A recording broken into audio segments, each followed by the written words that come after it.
Paula Zabkar here from Spiritual Soul Center, and this is Soul Sessions. So here we are in this pandemic still, and in this great pause that I'm calling, and I wonder if some of us might be thinking, where is God in all of this? If God is this universal love, this benevolence, this omniscience, omnipresence, if this is what God is, well, where is God? Where is it? I think when we ask in these difficult times, what we really want to know is, where is somebody who's going to fix this? And why isn't somebody doing something about it? Who is it that can take away my pain? Who can make it better? Why isn't God making it better? Why isn't that happening? Why can't things go back to the way they used to be? Well, the simple truth is this, that comfort and ease and peace are within you. We don't find that from looking out here into the chaos of the world. We don't find it in our pain and in our struggle. We may see kindness outside of ourselves, and certainly we have seen a lot of that. We see tenderness and caring. We see strength and courage. But here's the thing, you only find those things in yourself. You don't find them outside of yourself.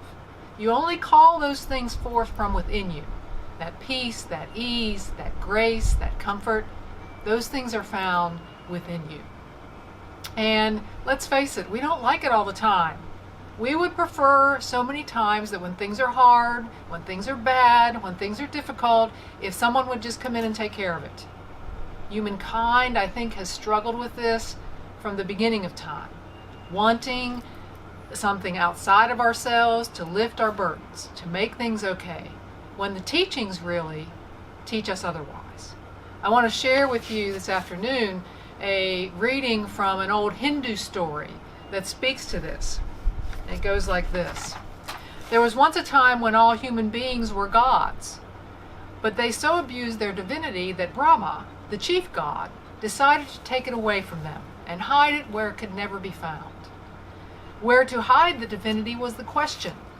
So Brahma called a council of the gods to help him decide. Let's bury it deep in the earth, said the gods. Let's bury it where they'll never find it.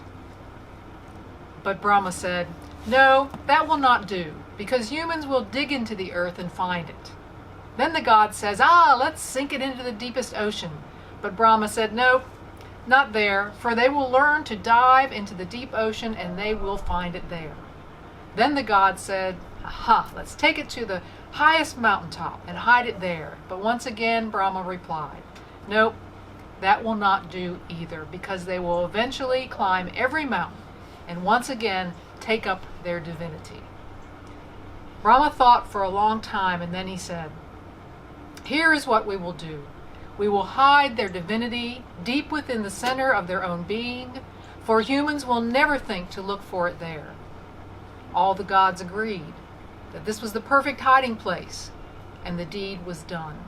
And since that time, humans have been going up and down the earth, digging and diving and climbing and exploring, searching for something already within themselves. Isn't that the truth? Well, in the Bible, it tells us the same thing. There's a story in 1 Kings talking about Elijah. And Elijah's coming some rough times. They're out to kill him. And he is searching, and he doesn't know what to do. And let me read from 1 Kings what happens in his search for God, in his search for clarity. He was very zealous for the Lord, which means to me he was very interested in figuring out what to do. He was trying to understand that voice within, but couldn't understand where God was or where God is. And he got the message. Go out and stand on the mountain before the Lord, for the Lord is about to pass by. Now there was a great wind so strong that it was splitting mountains and breaking rocks in pieces before the Lord, but the Lord was not in the wind. And after the wind, an earthquake, but the Lord was not in the earthquake. And after the earthquake, a fire, but the Lord was not in the fire. And after the fire, the sound of sheer silence.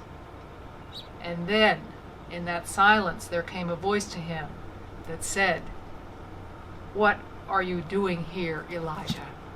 That's where we find the guidance from within. So where is God? Where is God? Right there, right now. That's where God is. God is right here, right now, closer than our breath. You know, God doesn't need praise. God only needs us to open up our heart, to give him that invitation of an open heart, so that we can feel peace, so that we can feel comfort, so that we can feel ease, so that we can be empowered by grace and wisdom and love. Where is God? Relax. Trust. Stand at the mouth of a cave. Stand at the edge of the seashore. Stand with your arms open, wide to the sun above. Lift your head and invite God in through your open heart. Invite love. Invite universal mind. Invite whatever your name for that divine is into yourself. Be still and know that that is God in you, and that all you need is right here inside. All that you need to feel comfort and ease, grace and love. That's all there is. And so it is. Amen.